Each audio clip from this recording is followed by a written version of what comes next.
Hello everyone, happy learning! Welcome to my YouTube channel. This is actually my first video for my education vlog series. For those who are not yet subscribed to my channel, please don't forget to like and subscribe on my channel and click the notification bell below to be updated for more videos. Happy learning everyone! Hello everyone! Good day. I am your teacher for today's lesson. My name is, you can call me Teacher Diwata or Miss Diwata. Our topic is all about multigrade teaching. But before that, we need to know first what are the targets that we need to learn in this topic. First, we need to define what is a multigrade teaching. Another one is to enumerate some of the reasons in adopting multigrade practices and identify some of the advantages that multigrade teaching can offer. And lastly, we need to discuss the things you need to do as an appointed multigrade teacher. Okay, that's all. So, napakadali lang nito. It's all basic. We only have 4 targets for this lesson, and I hope that you will enjoy this lesson and you will learn a lot from this lesson.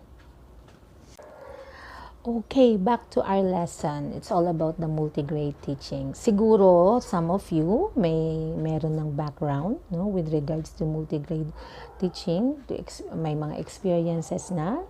Some of you may be students para in education, but I hope this video will help. So, ano nga ba ang multigrade teaching? Okay. Multigrade teaching is actually being practiced hindi lang naman dito in the Philippines but in other countries as well. So, hindi lang naman ito isolated o hindi lang naman ito sa ibang bansa lamang, no. Ngunit ito ay napapractice na rin, na exercise na rin sa ating bansa. Kung ano yan, alamin natin. Okay? Actually, multigrade teaching is made up of students in several classes or maybe 2 or 3 in grade levels with 1 teacher of an entire school year. Ito yung tipong isang teacher sa isang classroom pero may 3 grade level. Okay? May 3 mga estudyante diyan na not exactly as estudyante but they are combined in 1 classroom with 1 teacher. Meron diyang grade 2, meron diyang grade 3, or meron diyang grade 1. But this type, combined na sila doon, but they are using 1 program. When we say 1 program, 1 curriculum. For example, the teacher is an advisor of grade 2 at nagtuturo siya syempre ng grade 2 level. So, ginagamit niya is grade 2 na program or curriculum. But unfortunately, may mga nakahalo doon na ibang grade level, which is pwedeng grade 3 o kaya pwedeng grade 1. That is one type of a multigrade teaching. Another one is multigrade school or teaching are those which have classes that combines students of different ages. Okay? Isang teacher ka lang, meron kang klase, pero yung klase mo, if you are a teacher of grade 3, for example, yung isang klase mo, consists of hindi lang iisang edad. We all know in grade 3, na estudyante, yung ages runs from 8 years old to 9 years old. So, maaaring meron kang estudyante doon na 8 years old or maybe naman may estudyante kang 11 years old o 12 years old. Okay?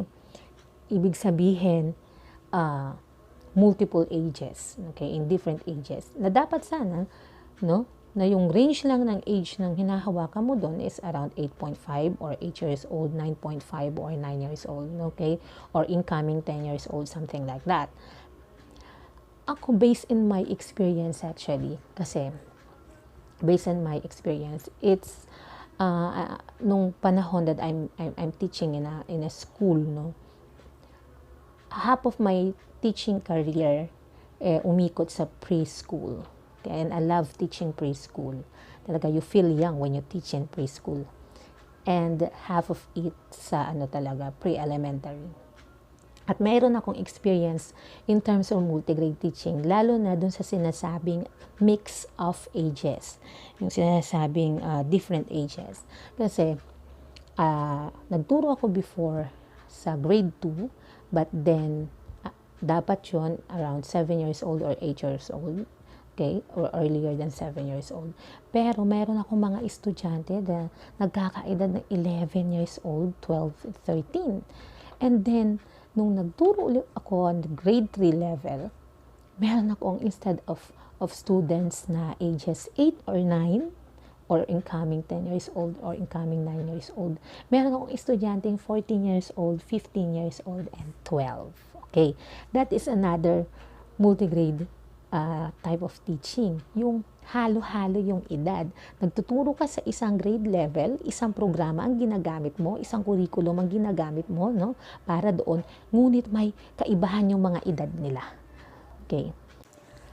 Another one is that multi-grade class involves students of different developmental skills, developmental levels, and learning abilities. Okay. Ito naman yung kakayanan ng mga estudyante mo. Meron tayong tinatawag kung minsan na mga students that hindi pa ganong ganap, especially if you are teaching in grade 1 or grade 2 in terms of reading. Okay, may nahuhuli, may advance. Okay, and the developmental skills involve also, syempre, yung emotional and mental and everything. And we all know in some private schools, actually, meron silang iba't ibang department, and meron din silang may mga ibang schools that merong special ed department. So may mga bata doon na mentally challenged na may kakayanang humalo sa ating normal or regular class at mini-mainstream sila. And of course, we all know na yung level of their abilities or skills, minsan nagtutugma, minsan inaabot yung standard ng program na ginagamit sa isang grade level, but sometimes naman, nalileft behind. Okay? So, that is another multigrade teaching. If you are in a students na hindi lahat sumasabay sa pace, okay, nung learning materials na meron ka. For example, you are teaching in grade 2, okay, you are using curriculum in grade 2, you are using this program. Okay, and then some of your students andun na, especially in reading. Okay, they can read phrases, they can read sentences, and even a short story. But then there are other students, no, na andun pa rin sa CVC. Okay, when we say CVC, consonant, vowel, consonant blends, nagsisyllables pa rin sila, nagsisyllabicate pa rin sila. And that level, syempre, kailangan pa mag-preschool or bumalik sa grade 1. Or meron namang mga estudyante natin na mas advanced. They feel bored already kasi ang bilis na nila, fast reader na sila. Okay, that is another multigrade teaching. Yung merong, there is a different level, okay, in terms of their abilities, in terms of their skills. Okay, karamihan ito na-diagnose and na-experience when we are teaching in Filipino and English, particularly in reading. Okay, nakikita natin kaagad as teachers kung sino ang nahuhuli, kung sino ang nauuna, and na-diagnose natin if these kids belongs really and they can adapt exactly doon sa ating program for that particular grade level. Okay, that is another way of multigrade teaching.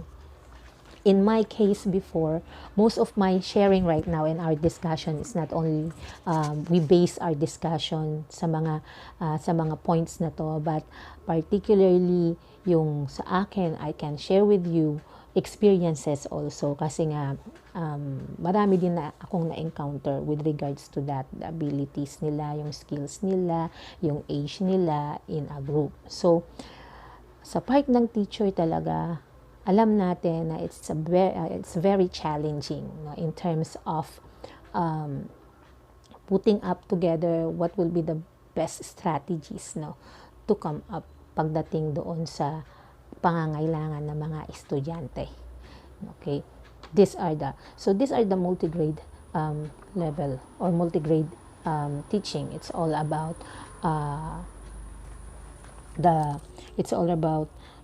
students in several several grade level with one teacher in one classroom, and the other one are classes that combine students with different ages. And the other thing is the classes that has or a classes involve students with different developmental skills, developmental levels, abilities, and learning with only one teacher in a classroom. So, yun, palagi nating in-emphasize dito na one teacher in a classroom. Okay, one teacher in a classroom with students with different grade level, with students with different ages, with students with different learning abilities, skills, and developmental level. And then, you are using one program. Okay, that is a multigrade level, or that is a multigrade teaching. Okay, so that is all about multigrade teaching, the definition and description. Maybe some of you who are watching right now, graduate na ng education, o kaya estudyante pa sa education, then you can discuss it with your group, with your classmates, no? Baka meron pa kayong sariling definition or description or some of your observation about multigrade teaching, okay, na maaring maidagdag sa ating definition. So, let's go to target number 2 para hindi na naiinip lahat. Okay, our target number 2 is all about reasons in adopting multigrade practices. By the way, before that, I just want to give some emphasis, or I want to emphasize something. No? Pag sinabi nga pala nating multigrade teaching, it is about student-centered, not grade level-centered. Remember that we are talking about one teacher in one classroom. Okay? And this one is the students have the opportunity to work with their level ability. Okay, let the students work with their level ability through the guide, okay, and to the learning activities na pinuprovide ni teacher. Okay. Another one, multigrade teaching is one program in one classroom or one curriculum in one classroom. Now, masasabi ba natin when we say multigrade level is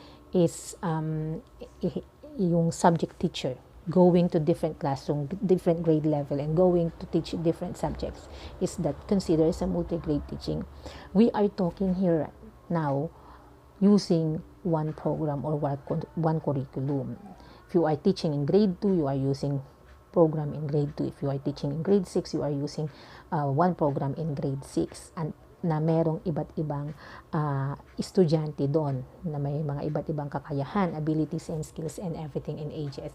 That is, I just want to emphasize, no, yung bagay na yon. It's all about, it is a student-centered, and at the same time, it's about using one curriculum or one program.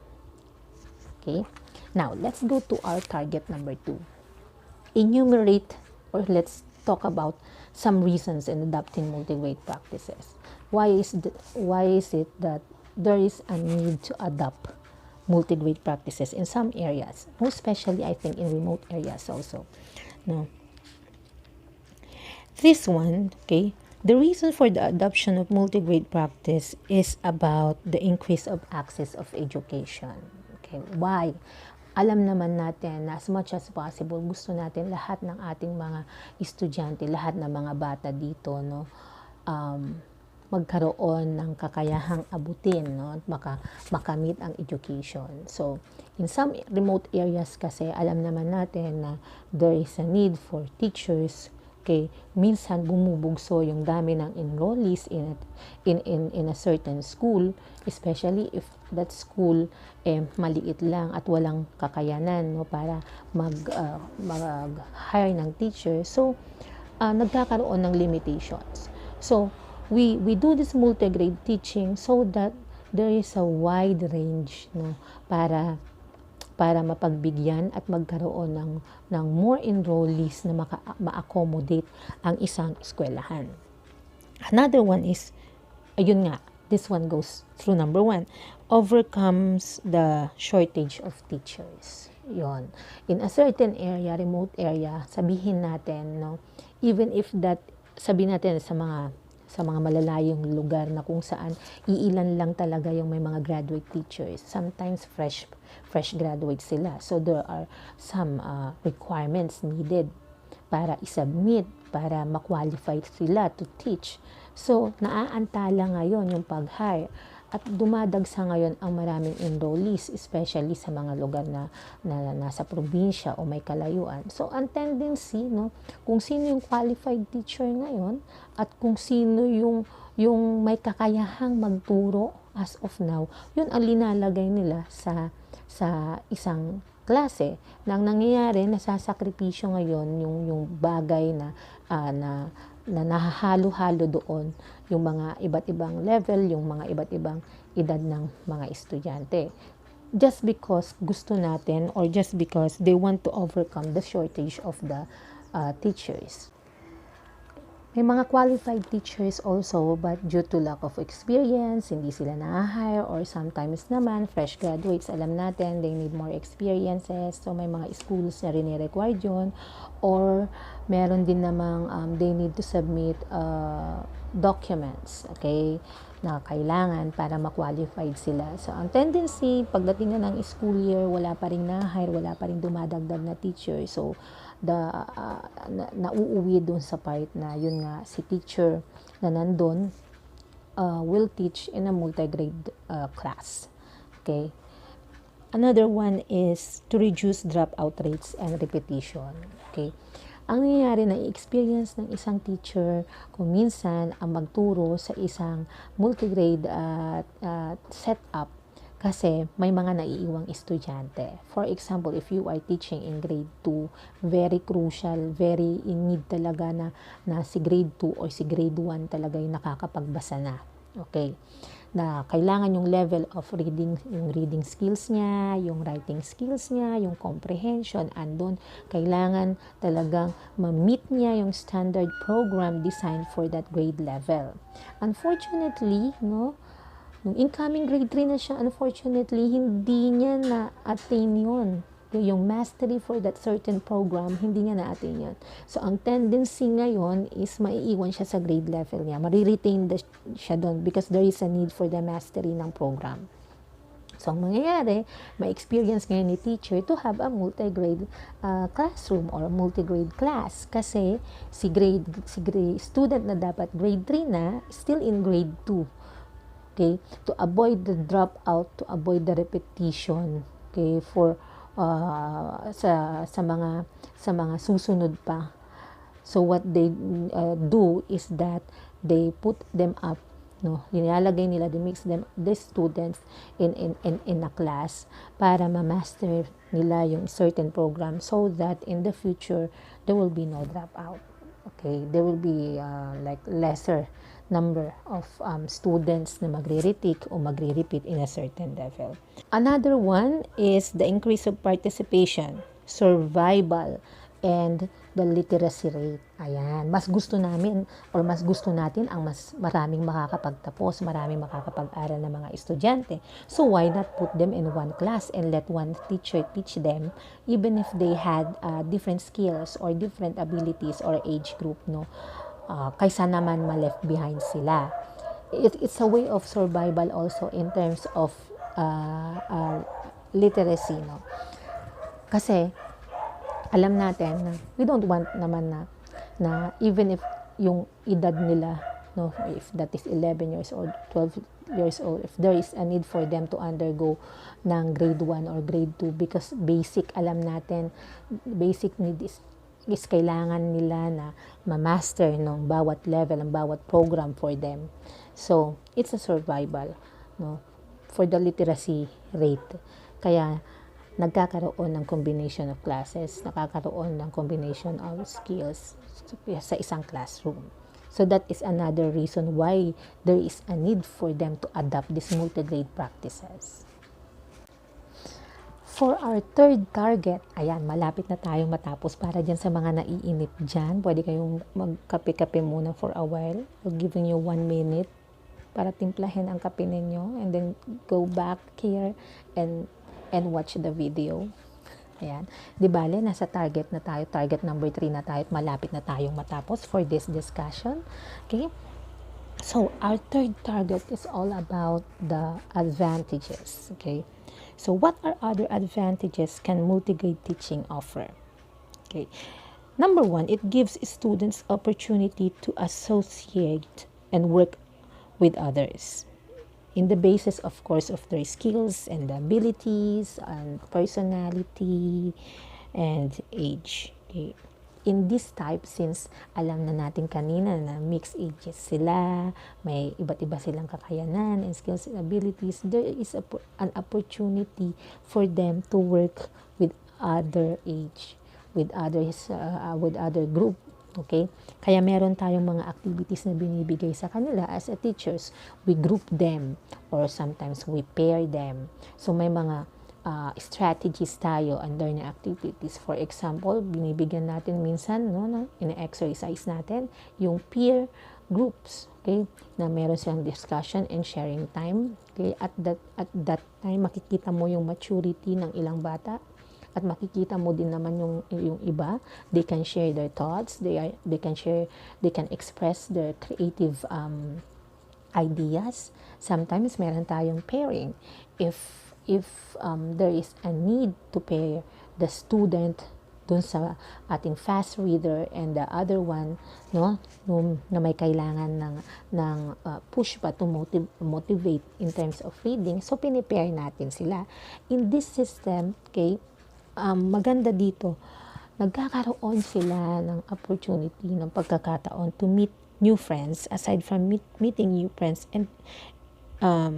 they have the chance, okay, to work with others. Okay, if they have different skills, pwedeng i-adapt ng isa, pwedeng matutunan ng isa, but of course with the supervision of the teachers. Okay, the danger sometimes, kaya nga dapat si teacher very active, very attentive yan, very observant yan, kasi there are sometimes that when you pair a student doon sa fast learner, okay, at meron naman yung bata na hindi pa ganap ang kakayahan, kuminsan nakikita natin baka dumidepende na lang yung ka-pair niya doon. Okay, make sure that when you give activities in terms of pairing and groupings, you assign them. Okay, you give an assignment sa bawat member. At the same time, make sure to clarify, make a clear instruction with regards to the learning activities, because we don't want to spoil those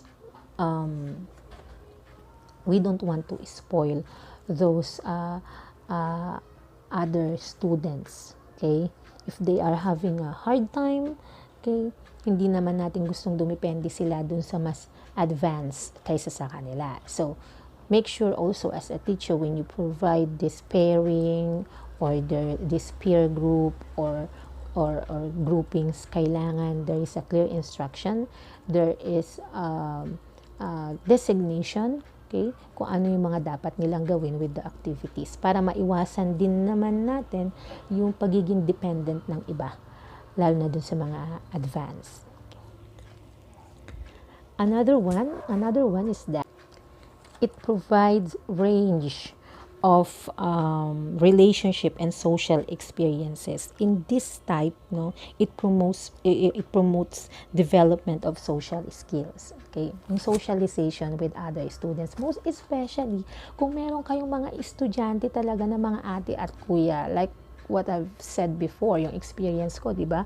Meron akong estudyante, this level is dapat they are in 8 years old and 7 years old, pero andun sila 11, 12, and 15 or 14 at that time. So yung social experiences, yung maturity kasi ng teens natin, 11, 12, 13, 14, yung maturity natin is very ahead compared to doon sa mga majority of the cases, compared doon sa ating 8 years old and 7 years old. In that manner, yung social skills and relationship ng mga estudyante natin ay na-exercise. Another one is that the age increase or the age range is increased, and so the range of development.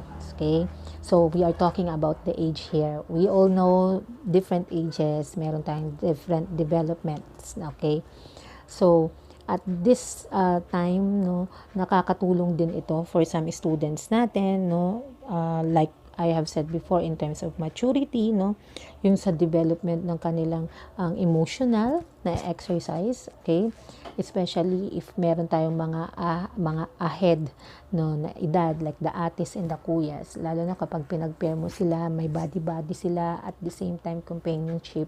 So in that way, okay, the increase of the development, yung range ng development ng mga students, especially dun sa mga baby students natin, okay, ay mas napapalawak. Another one is students form friendship based on things other than age. Okay? So iba kasi yung mga likes ng mga bata no. Iba yung likes ng mga edad from 7 years old, 8 years old. Okay, iba yung mga likes ng mga edad 11, 15 or 12. Okay? Kasi in my time, during nung nagtuturo ako when I was teaching in grade 3 and grade 2 na merong ang mga edad 15 years old, makikita mo yung kaibahan ng yung mga gusto nila, yung mga hobbies nila in terms of storytelling, in terms of movies, in terms of songs. Okay?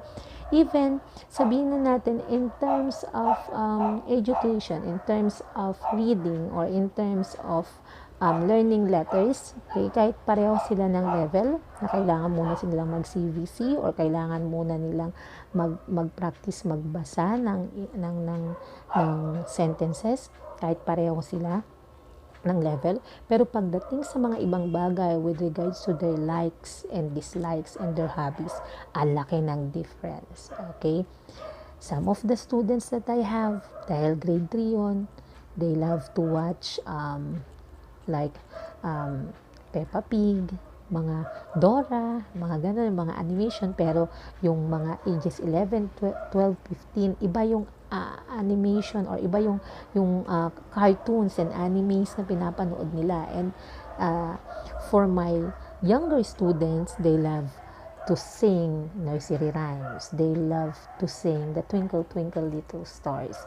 But in some of my students na nandun sa age na yon, because they are teens, what they like to hear about is the K-pop songs, mga ganon. So makikita mo yung differences ng mga bawat isa sa kanila. At that area, they can share that kind of experiences, no, na meron sila, and they can form new friendship.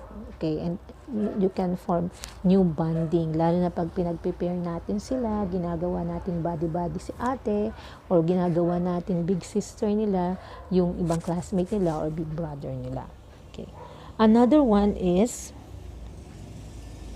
students can help younger students in learning. This is what I'm talking about. If you have activities in school, most especially in groups, okay, not exactly groups, but pairing, okay, by twos, no, the younger students, not only the older student, but the younger student that is more advanced can help also the older students. It is not about the age actually, but the skill or the abilities that they have, they can share that. Okay? Ito yung time na napapractice yung mga estudyante natin to help others, no, na wag ipagkait yung mga kaalaman na meron sila, to practice ang pagiging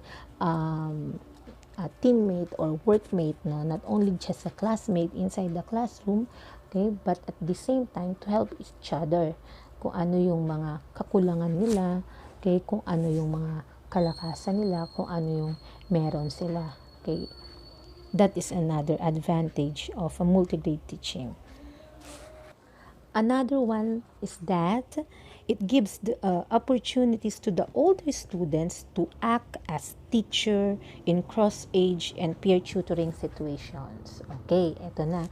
If mas advanced or through yung time ng pagtuturo mo, kasi sometimes, no, yung like for example, in my case, no, nagturo ako at that time, okay, during the first quarter, my student na age 15 years old, first quarter, nasa adjustment period siya, and then nakuha na niya yung program, okay, at natutunan niya ito ng mabilis.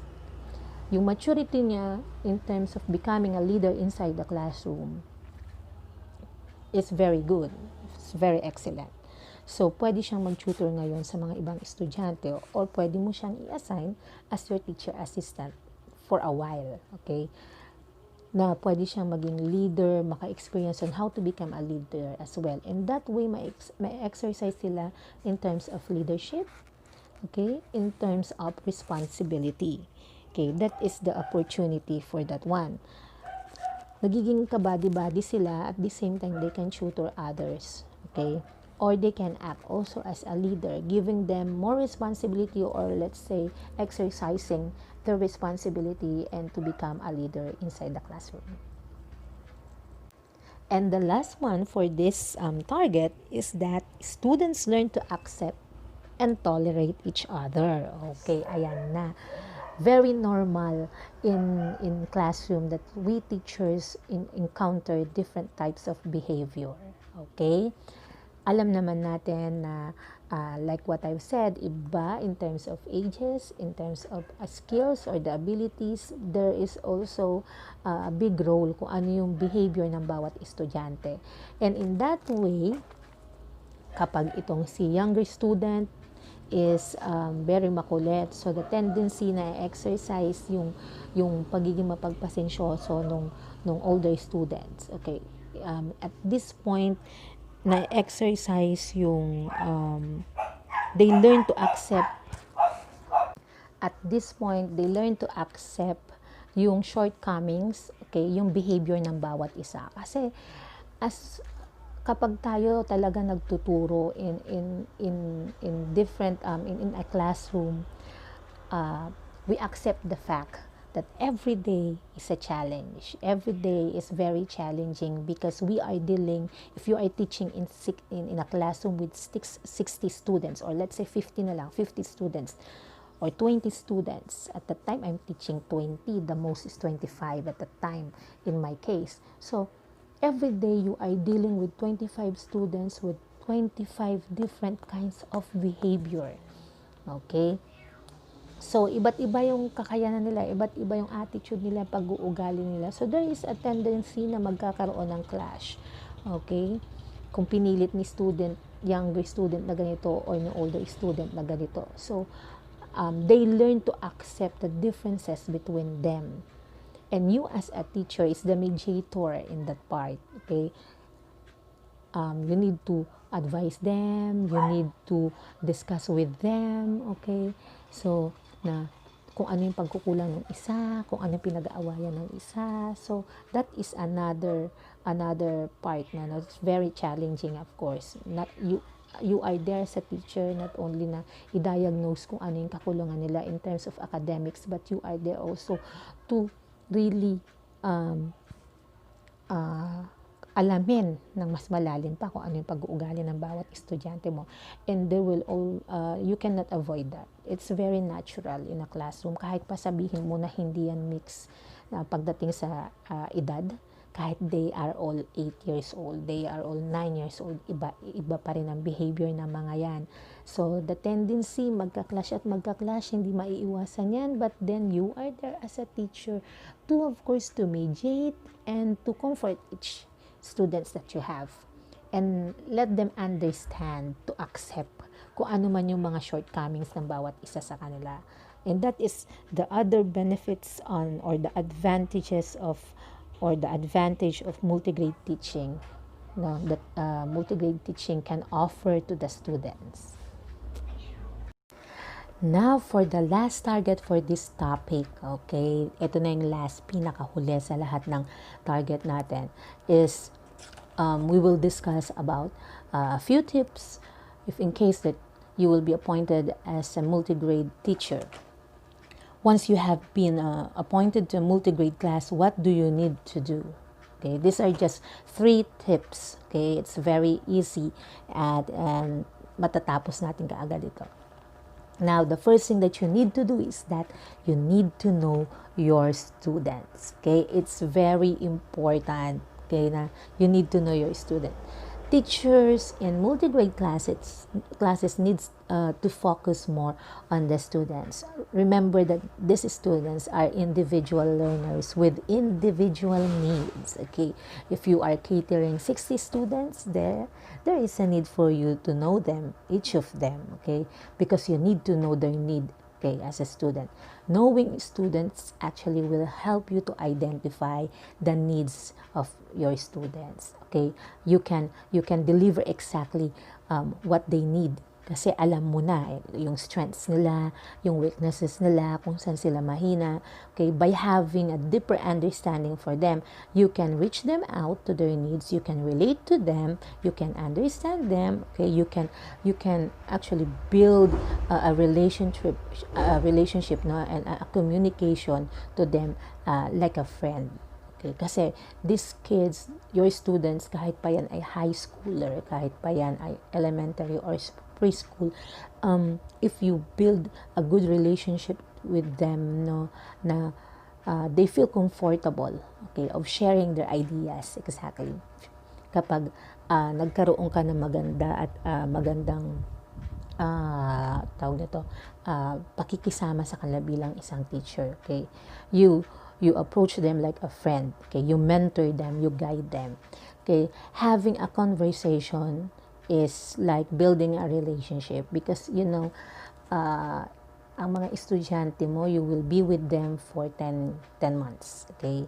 Sa setup natin, school year natin here in the Philippines, 10 months, mostly 10 months yan. Tapos kapag may mga summer classes pa, no, at you need to attend also to the summer classes na yan, at same students pa rin yung mga ilan sa mga hawak mo, so magsama pa kayo niyan for another month.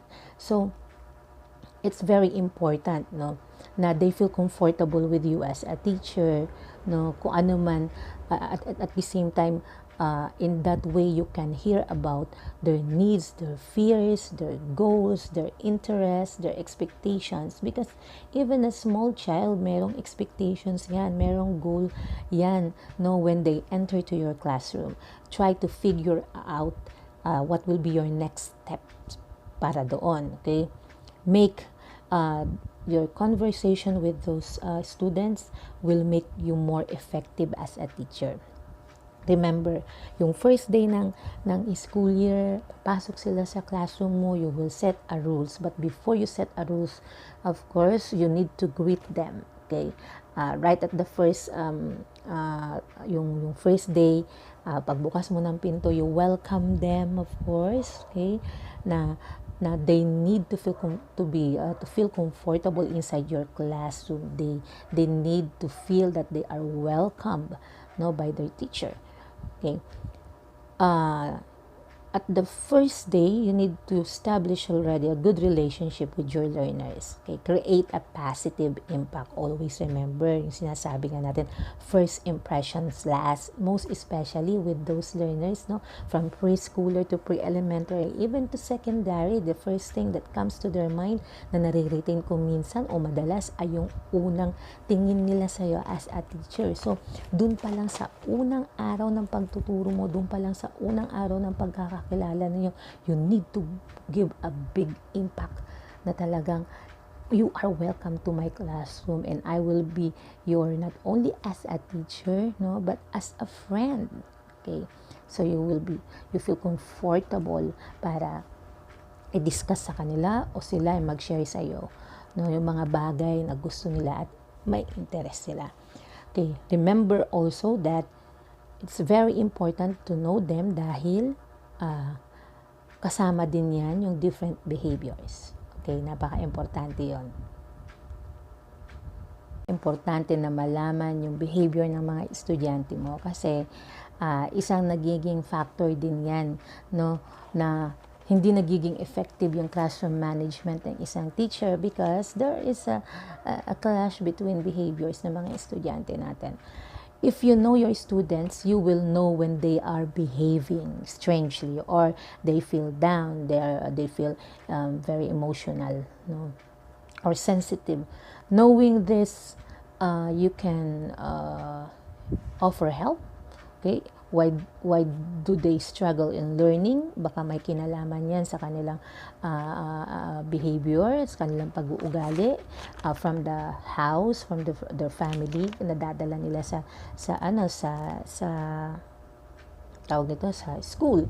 Okay, for example, in my case, okay, ganun sabi ko, teacher ako for 12 years in preschool and in pre-elementary.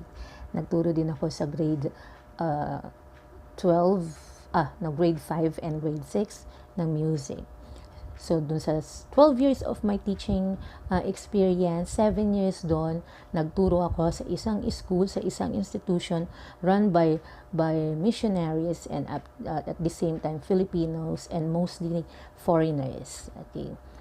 And that school started talaga sa isang orphanage. So, ang kinikater naming students is a mixed students ng orphans, neglected, abandoned, and students with traumatized. And most of our students, wala po kami doong students na rich kids o yung upper class. Mostly talagang middle class pababa or as in walang-wala talaga. So, yung effect ng environment nila, ng experiences nila, no, sa buhay nila, talagang napakalaki, no, na epekto doon sa behavior nila. And me and us as a teacher in that school, talaga we need to know exactly, to dig deeper, no, para maintindihan namin yung estudyante namin kasi meron silang ibang pinagdaanan. So there is one time a student no cannot focus doon sa kanyang pag-aaral nung nagturo ako, and then I found out na yung bata no walang baon. So paano makaka-focus ang bata na wala silang hindi sila nakakain ng breakfast, they don't have snack, and then abutin sila ng lunchtime. Though the school provides porridge, okay, pero that is not enough. No? So hindi maka-focus yung bata, and sometimes hindi sila nagsasalita kasi nahihiya sila na baka ibuli sila. And you as a teacher, be sensitive to that if you are teaching in an institution, in our students na kagaya ng pinanggalingan ko. No, another one, I had this student na talaga namang I keep on wondering na parang hindi na niya na-absorb yung lesson, and I keep on repeating the CVC, no, using my flashcards, using different strategies, and then I found out may problema pala sa pandinig yung bata. Okay, may ear infection pala siya. Okay, so maraming mga sitwasyon. That's why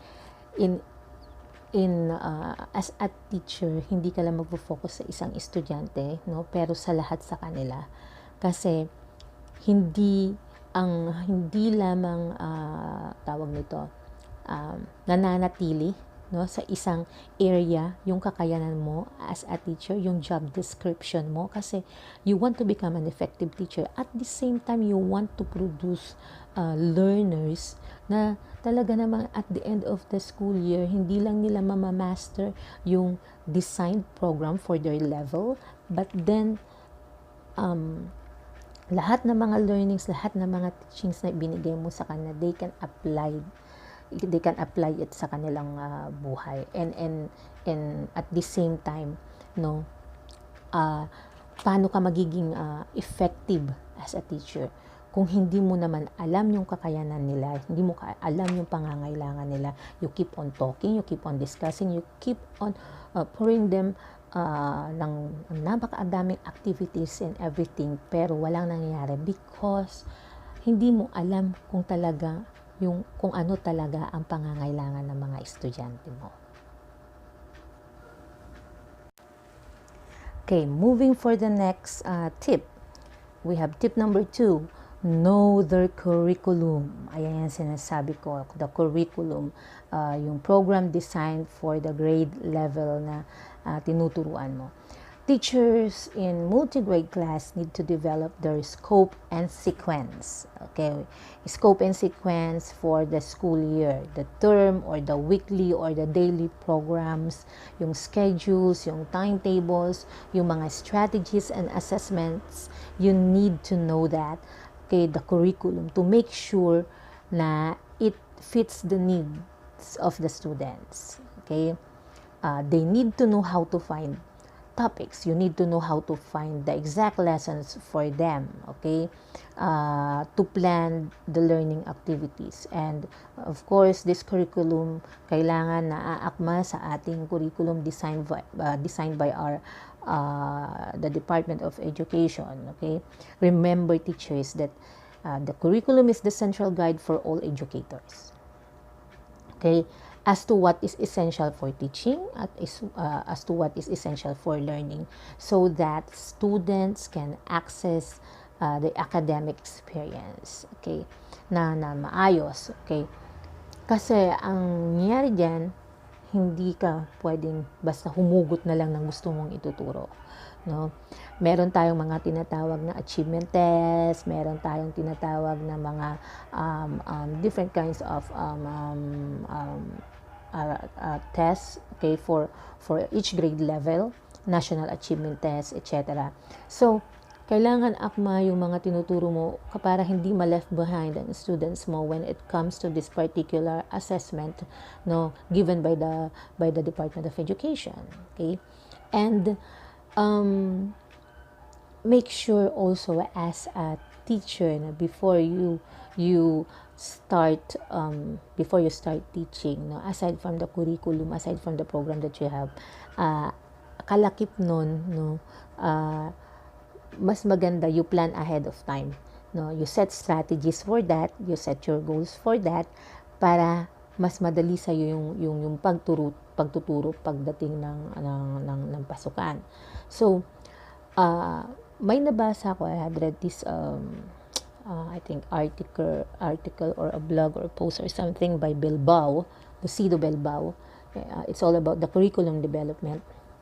Okay, in that article, they defined it as a planned and purposeful and progressive. It has a systematic process to create positive improvements in educational system. Okay, your curriculum, may mga changes yan.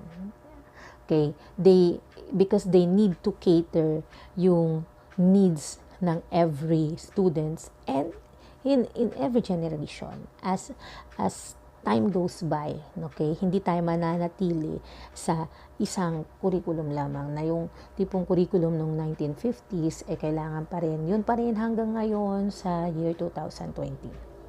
It's not like that. Every time there are changes, okay, or there are development happening around the world, okay, naaapektuhan, okay, yung curriculum. There is a need to update them or to address the needs of the society. So, kailangan there is an evaluation to that curriculum. If there is a need to upgrade, there is a need to add more, okay?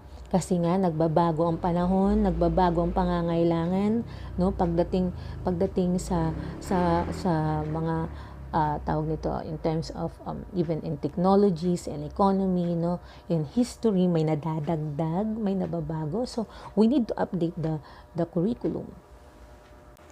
Okay, so we need to upgrade the curriculum kung may kailangan. Okay, pero alam natin there is a need to change or to upgrade, to add or to maybe some changes, no. Okay, if we try to go back in the history, katulad nung nabasa kong article, saber-tooth curriculum. I encountered that as I go through that article, saber-tooth curriculum by the name itself, no? Ancient time yung curriculum na to. But of course, during the ancient time, there is no formal education like we have right now. People taught their children the knowledge and skills to survive. So, survival skills ang nagiging turuan nun, nagiging basihan ng pinaka-curriculum nila through hunting, through catching fish, no? Yung survival skills nila, some of their sports nga nagiging physical, okay? Being a warrior, yung ganon, they train their child to become a warrior. Okay. So there is no formal education that time, and they acquire their learning through knowledge and skills for survival. Okay? So yung mga panahon na yun. But now, there are new discoveries, there are new inventions. The way of life had changed. Okay? As you can see, in my generation, no, from me hanggang ngayon nakita ko yung changes, especially through science, through technology, no, ang laki ng pagbabago, like the gadgets that we are using right now, no, ang laki ng transformation. Okay, they upgrade, they change, and so our curriculum, dahil kailangan din natin makipagsabayan, okay, sa pangangailangan, no, ng ating mga estudyante. And make sure that you really know your curriculum as a teacher. Dahil baka mamaya, ikaw na yung napag-iiwanan na teacher. Okay? Ikaw na yung nahuhuli. So, kailangan mo rin maging updated bilang isang guro. Kailangan mo din, aside from the curriculum, no, na tinuturuan mo sila, tinuturuan mo mga estudyante, ikaw sa sarili mo, kailangan mo din kumuha ng bagong kaalaman through seminars, diba? Through trainings. That's why we have trainings. That's why we have seminars. Okay? That is very important. In multigrade teaching, okay, consists of different types of learning approaches, curriculum, class structures, and different levels of learnings. You as a teacher must create a plan, a systematic plan, and implement it according to the classroom conditions belonging to those different grade levels, to those different learning experiences with different types of skills. Okay, so you cannot create strategies. It's a waste of time creating strategies, creating activities na hindi naman pala akma doon sa pangangailangan ng mga estudyante, at di rin akma doon sa sinet ng Departamento ng Edukasyon na curriculum na dapat na aralin o dapat na ma-attain ng isang estudyante according to their grade level. So, it's very important. Always remember that. Always remember then aside from that, no, yung mga ibang teacher na kasi kung minsan pagod na, tinatamad na, no, if you have the opportunity to access yung mga free webinars natin, yung free online seminars natin, why not, di ba? Pagkakataon na. At the same time, no, if you have time, spend at least an hour in learning new ideas, no, especially in strategies. Very important. As of now, nasa new normal tayo, and then ang laki ng pagbabago ng pagtuturo ngayon. Okay? Yung iba modules ang ginagamit, yung iba online classes, and as a teacher, ang laki ng adjustment natin, and we do online classes right now. Iba yung interaction ng teacher sa face-to-face doon sa estudyante. So, you as a teacher also need to update. And as a teacher, kailangan mo ding maging updated. Okay, so nakikita naman natin ngayon yung sistema, no, lahat tayo nanibago, lalo na kapag sinabing online teaching. Yung modular, yung focus on module, okay, kaya natin yan. Okay, meron tayong group chat, nakakakaroon ng interaction sa mga estudyante, kung may mga katanungan, kung may mga questions sila, merong yung GC. Pero ang laki ng kaibahan sa online classroom. Some schools or teachers use Google Meet as their platform of teaching, no? So, iba yung interaction. Iba yung interaction compared to sa face-to-face, no? You can feel your students pag ganun, di ba? So, tayo as mga guro din, hindi lang yung curriculum ang nagbabago. Tayo din mismo kailangan sumabay sa pagbabago, katulad ng mga pangyayari ngayon. Okay? Ikaw as a teacher, you need to be open. Okay? Bukas yung puso mo, bukas yung isip mo sa bagong sistema ng pagtuturo, lalong-lalo na sa teknolohiya. Okay? wag kang maging kampante. Do not stick to yourself kung ano yung nandyan lang sa isip mo na I'm used to this. Okay? Dito ako nasanay. I'm using the typewriter, makinilya kung tawagin noon, no, na typewriter. Pero ngayon, you need to exercise using keyboard, computer keyboard. Okay? Yung mga gadgets na ginagamit natin. So, kailangan mong i-explore yung mga bagay na yon. So, everything changes. Okay? Ang laki ng difference. And right now, we are in a setup na ang daming kailangang aralin. Okay? Especially in online teaching. So, learning should not stop there. Okay? Hindi dapat mananatili lang kung ano lang yung alam mo as a teacher. Make sure and be conscious as a teacher na hindi ka mali-left behind.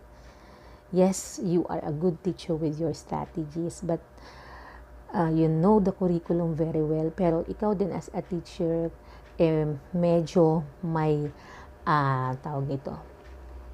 may attitude na kailangan dito lang ako because I'm comfortable with this.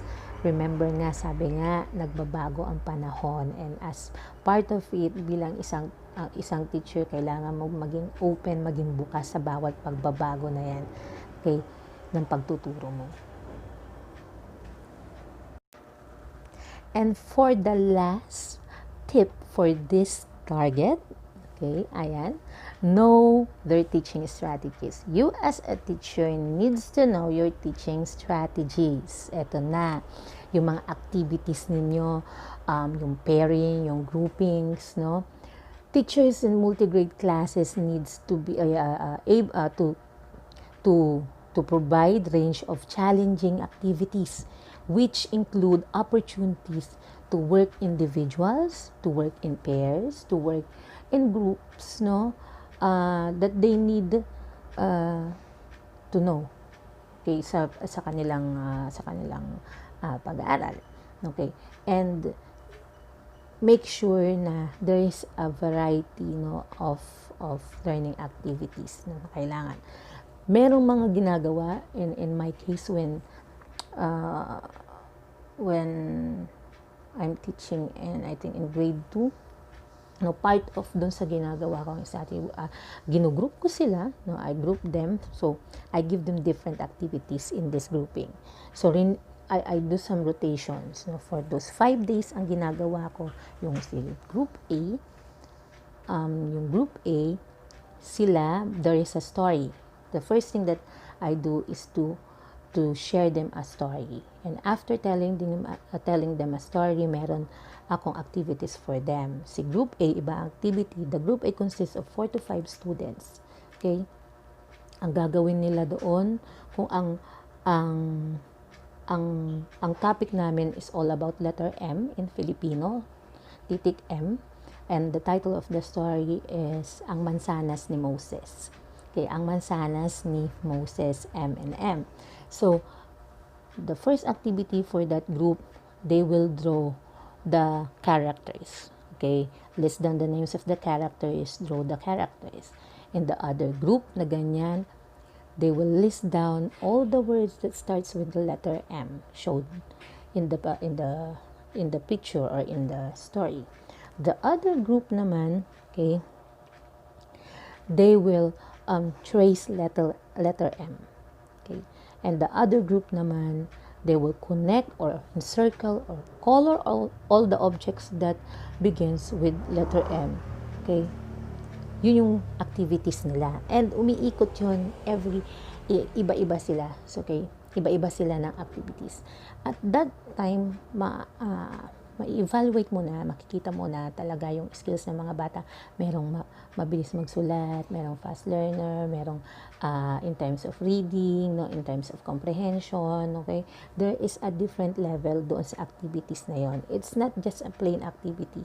May activity doon na, syempre, mas iba yung level ng they will list down all the words that starts with letter M. Okay? That is higher activity compared to they will encircle or they will color all the objects that starts with letter M. Okay, na pinakita doon sa story. So that is another one of group activity, lalo na kung nasa multigrade level ka or multigrade class ka. And another thing is yung pairing and grouping. Okay? Sa pairing and grouping, so yung strategies mo, kailangan very wide yung range. Maraming pagpipilian, marami kang pwedeng ibigay sa kanila kasi nga iba't iba yung kakayanan nila kasi nga halo-halo na nga sila dito. So hindi pwedeng yun at yun ulit yung ibinibigay mo sa kanila na activities. Okay? If you are teaching in science, my science subject, okay, involve them sa mga experiments, at the same time, yung mga observations na meron sila sa paligid. Okay? So, maraming pwedeng ibigay sa kanila na mga activities. Think of activities na talagang lalabas ang kanilang critical thinking skills. Okay? They will share their creative ideas. And in that activities, ang lalabas sa kanila is yung curiosity. Na kailangan nilang mag-seek ng answer and mag-create ng question out from that activity. Kasi yung curiosity nila, doon yung mag-start yung learning. Okay? Mas ma-push sila, mas ma-motivate pa sila na gumawa because yung activities mo is enjoyable talaga at maganda. Very important that yung activities mo will create, hindi lang enjoying, but make sure that your activities will motivate them more. Okay, to inspire them more to learn. Okay, na parang hahanap-hanapin nila yung activities mo and they want, na parang tipong, ay, kulang pa teacher, we want more. Because, ibig sabihin na ikaw as a teacher, hindi ka mahihirapan na kailangang ipaunawa sa kanila yung lessons mo because they are enjoying your lessons because of your activities, because of your strategies. And that is very important. Okay? In teaching strategies, especially in storytelling, ang daming pwedeng gawin dyan. Hindi lang yung basta you read them the story, okay? You can use different kinds of tools, okay? Audio visuals, you can even use puppetry, o kaya you can use puppet sticks, okay? You can use, you can even give them activities with regards to sa storytelling mo. They can act out, okay?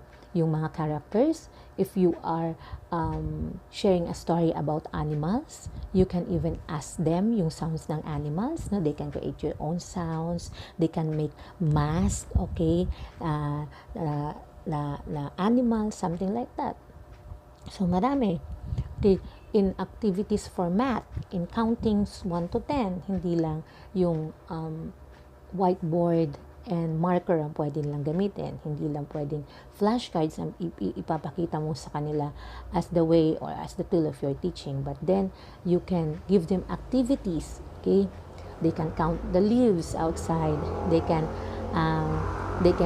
have a buddy-buddy, no? Or ka-pair, diba? Na let them observe kung ano yung mga pwedeng bilangin outside the classroom. Okay? Let them explore, diba? So, maraming activities na hindi lamang nananatili doon sa loob ng classroom na pwede silang lumabas to experience it. At the same time, ma-enjoy nila. Okay? So, strategies is very important. Always remember, teachers, that when you give strategies, make sure that your strategies will lead them to be curious and create more questions in their mind and seek more answers for their lesson. Okay, motivate them, inspire them, and make a joyful and enjoying activities for them. And that's it. Okay, we're done. But before we totally end for our discussion, meron lang akong gustong i-share. Okay, siguro sinasabi ng mga iba dyan, naku, patapos na nga lang, may pinahabol pa ito, no? Kanina pa to. But I just want to share a teacher knowledge quote for you guys, and I hope this one will challenge you, or this one will inspire you to know more kung ano yung purpose mo and why do you teach, okay, these kids. This quote comes from William Arthur Ward, and it says, teaching is more than imparting knowledge. It is inspiring change. Learn is more than absorbing facts. It is acquiring understanding. So, we as a teacher, we share to them kung ano yung nalalaman natin. We share to them kung ano yung naaral natin. We share to them yung kakayahan natin. But ang tanong, through sharing this knowledge, did we inspire these kids? May inspiration ba na namuo sa kanilang puso? And that inspiration will change them. Okay? When they learn, they absorb the facts. But they need also to understand why they need to learn. Okay? For example, you are teaching in mathematics. Okay? Meron tayong yung mga 1 plus 1 natin, 2 plus 2 counting numbers. 2 plus 2 equals 4, 1 plus 1 equals 2, 3 plus 3 equals 6, 9 times 9, mga ganun, 5 times 5, 25, something like that. And that is a formula, and that is a mathematical equation, and they need to learn that in their level. And it is very useful also, di ba? And that is imparting knowledge with them. But if the knowledge is not applied, okay, do you think it is useful? Okay, how do they apply that? Okay, if the knowledge is not applied and does not inspire change, and then it will be forgotten. That's why true understanding is the catalyst for action. So when we share to them our knowledge, when we share all this curriculum, make sure that they understand. There is a need to understand for them na bakit kailangan nilang pag-aralan ito. Okay? Bakit kailangan nilang gamitin ito sa kanilang pamumuhay? Ano yung halagang ito? Make them understand everything. Make them understand why do they need to learn this one? To create motivation and to inspire them more. Make sure na at the end of the school year, hindi lang nila na-master yon, but this one will lead and lead them to inspire others and to lead them to strive for more learnings. Okay? So, that's it. So, kailangan natin, very challenging sa atin na hindi, as a teacher, na hindi lang basta turo ng turo. No? But, aside from that, make sure na once na pumasok ka sa classroom mo, once na nandun ka to share what you have learned and imparting your knowledge to them, and kaakibat nun kasama doon is yung purpose mo na there is an inspiration na mamumuo sa kanila, a life-changing that will really give a lasting impact to their lives as a students. Okay? And that's it. Thank you very much for everyone. Thank you very much for watching my video. I hope na nadagdagan ang kaalaman ninyo, and I hope to see you again next time for more videos. Again, don't forget to like and subscribe on this channel, and happy learning everyone. Have a great day, and God bless you all.